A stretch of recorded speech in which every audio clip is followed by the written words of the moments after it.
En el pequeño pueblo de San Miguel del Monte, rodeado de áridas montañas y campos de maíz, vivía Mateo Hernández, un padre de familia sencillo, casado con Isabel y padre de 3 hijos: Lucía, de 10 años, Diego, de 7, y el pequeño Tomás, aún de brazo. Mateo era un hombre trabajador, pero las últimas cosechas habían sido desastrosas.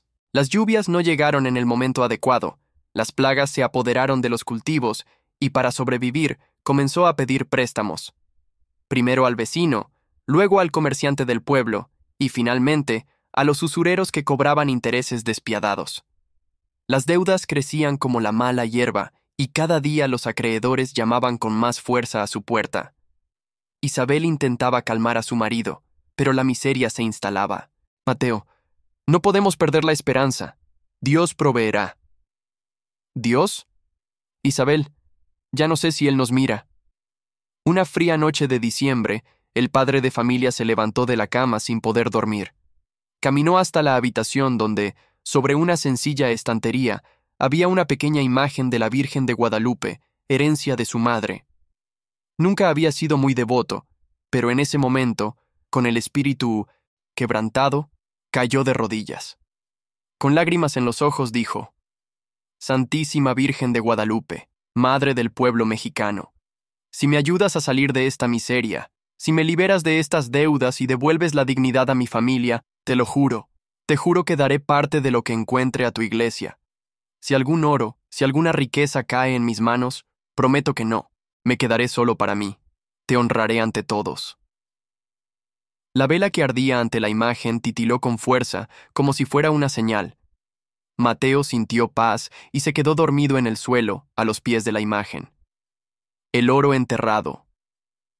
A la mañana siguiente, salió a trabajar en un pedazo de tierra heredado de su abuelo, un terreno pedregoso que nadie creía que tuviera valor. Mateo cavaba, tratando de hacer espacio para plantar algunas judías, cuando su azada golpeó algo duro. «Más piedras», murmuró cansado. Pero cuando retiró la tierra, vio que era una caja de madera reforzada con hierro, antigua y ya desgastada por el tiempo. Con esfuerzo, abrió el cofre y se quedó sin aliento. Dentro había monedas de oro españolas, joyas e incluso cálices sagrados, probablemente enterrados hacía siglos, en la época colonial. Mateo cayó de rodillas, con el corazón acelerado. «Es un milagro, es la respuesta de la Virgen. Oh, Santísima Madre, ¿me has escuchado?» Llevó el tesoro escondido a casa, se lo mostró a su esposa y le contó su oración. Isabel lloró de emoción. «Mateo, tenemos que llevar parte de esto al Padre. Fue la Virgen quien te lo concedió. No olvides tu promesa». «Sí, sí, pero primero tengo que pagar mis deudas. Después ya veremos. La fortuna y la promesa olvidada». Con ese oro, Mateo pagó rápidamente todas sus deudas. Los acreedores, que antes llamaban a su puerta con amenazas, ahora lo trataban con respeto. La familia reconstruyó la casa, compró ropa nueva y llenó la despensa. Lo que antes era miseria se convirtió en abundancia. Mateo, orgulloso, comenzó a caminar por el pueblo con la cabeza en alto. Un día, el párroco, el padre Esteban, al enterarse de la repentina mejora en su vida, le comentó: «Mateo, he oído que tu suerte ha cambiado. Ha sido Dios quien te ha dado este alivio, por intercesión de la Santísima Virgen. No olvides cumplir lo que prometiste en tus oraciones». Pero Mateo apartó la mirada y respondió con frialdad: «Padre, ocúpese de su iglesia. Yo me ocuparé de mi casa». Poco a poco, su corazón se endureció. El oro le trajo comodidad, pero también le trajo codicia. Cada vez que Isabel le recordaba la promesa, él cortaba el tema. «Ya hemos dado limosna, ya hemos ayudado a algunos vecinos. Con eso basta. El oro es mío, no de la iglesia». El castigo silencioso. Pasaron los meses y extrañas desgracias comenzaron a caer sobre su casa. Primero, una plaga destruyó toda la cosecha de maíz. Después, los animales del corral comenzaron a morir sin explicación alguna. Pero el golpe más doloroso llegó cuando el pequeño Tomás, de solo 3 años, enfermó gravemente. Ningún medicamento funcionaba. Isabel, desesperada, recurrió a la Virgen. «Santísima Madre, salva a mi hijo». Mientras tanto, Mateo, consumido por la culpa, se acercó a la pequeña imagen de la Virgen que había en la habitación. Cayó de rodillas. «Perdóname, señora. He fallado. Prometí donar parte del oro y me lo quedé todo para mí. Quita este peso de mí, pero no toques a mi familia. Castígame a mí, pero no a mis hijos». Pero esta vez, el silencio fue su respuesta. Esa noche, Mateo soñó con la Virgen de Guadalupe. Ella apareció envuelta en luz y dijo con voz suave pero firme: «Mateo, cuando un hijo promete a su madre, debe cumplir. El oro que recibiste no era solo para ti, sino para ser un signo de fe y gratitud. La bendición que escondiste se convirtió en maldición». Se despertó sudando frío. La ruina. A pesar de los tratamientos y los médicos traídos de otros pueblos, Tomás no resistió y falleció. El dolor desgarró a la familia. Isabel, inconsolable, culpaba a su marido. «Mateo, has traicionado la promesa. Fue la Virgen quien nos dio el oro, y tú la has deshonrado». Sin valor para mirar a los ojos a su esposa e hijos, Mateo comenzó a consumirse. El oro que antes parecía brillar, ahora pesaba como plomo.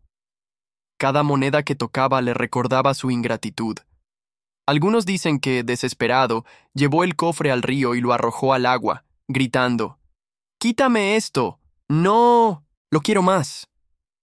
Otros cuentan que enloqueció y comenzó a vagar solo por las montañas, murmurando oraciones entrecortadas, pidiendo perdón. Lo cierto es que, poco después, Mateo desapareció y nunca más se le volvió a ver. La lección del pueblo. La historia de Mateo se extendió por el pueblo y más allá. Todos decían: «Quien hace una promesa a la Virgen de Guadalupe debe cumplirla, cueste lo que cueste, porque no hay mayor riqueza que la fidelidad a Dios y la confianza en la Santísima Madre». Cada 12 de diciembre, Día de la Virgen de Guadalupe, se recordaba el nombre de Mateo, no como ejemplo de fortuna, sino como advertencia de que la bendición puede convertirse en castigo cuando se olvida la gratitud. Y así, generación tras generación, los padres contaban a sus hijos: «Mateo recibió oro del cielo, pero perdió lo más preciado que tenía en la tierra, porque no honró su palabra ante la Virgen». La promesa rota. Parte segundo. El eco de la maldad. Han pasado muchos años desde la desaparición de Mateo Hernández. Algunos decían que se había vuelto loco por la culpa y se había perdido en las montañas. Otros juraban haberlo visto vagando por las orillas del río, como una sombra que no encontraba descanso. Sin embargo, el pueblo de San Miguel del Monte no olvidó su historia. El nombre de Mateo se convirtió en una advertencia para los jóvenes. No rompas una promesa hecha a la Virgen de Guadalupe, porque ella siempre cumple su parte, pero espera que nosotros también seamos fieles. El destino de la familia Isabel, su esposa, se mantuvo firme en la fe. Tras la muerte del pequeño Tomás y la desaparición de su marido, se dedicó a criar sola a Lucía y Diego. A pesar del dolor, buscó consuelo en la iglesia. Todos los días encendía una vela ante la imagen de la Virgen y rezaba: «Santísima Madre, no permitas que la ausencia de mi marido pese sobre mis hijos. Dales un futuro de luz». Y, de hecho, la vida tomó un nuevo rumbo. Lucía creció piadosa y ayudaba al padre Esteban en las tareas de 1906, la parroquia, enseñando catecismo a los niños. Diego, por su parte, se convirtió en agricultor, pero diferente a su padre: sencillo, generoso y siempre dispuesto a compartir lo poco que tenía. Con el tiempo, la familia recuperó la paz, no por la riqueza del oro perdido, sino por la fe y el trabajo digno. El misterio del oro. Años más tarde, durante una inundación que casi destruyó parte del pueblo, unos pescadores encontraron, atrapado entre las piedras del río, un cáliz de oro y algunas monedas antiguas. El padre Esteban, ya anciano, lo reconoció inmediatamente. Este oro solo puede ser el de Mateo.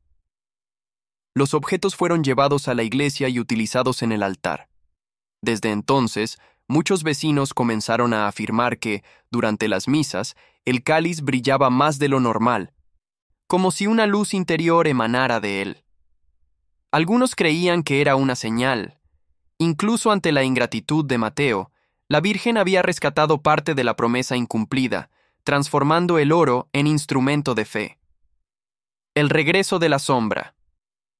A pesar de la aparente paz, la leyenda decía que en ciertas noches silenciosas, cerca del río, se podía escuchar un lamento. Perdón, madre... Perdón.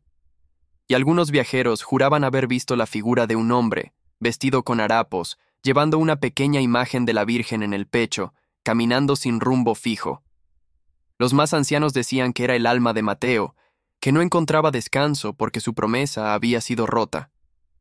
Caminaba como penitente, hasta que el último de sus descendientes cumpliera, de alguna manera, la palabra que él no había honrado. La redención de los hijos. Muchos años después, ya adulta, Lucía decidió construir una pequeña capilla a la entrada del pueblo, dedicada a la Virgen de Guadalupe, con la ayuda de su hermano Diego y los vecinos. No tenían oro ni riquezas, pero cada uno donó lo que pudo: ladrillos, madera, flores, tiempo y oraciones.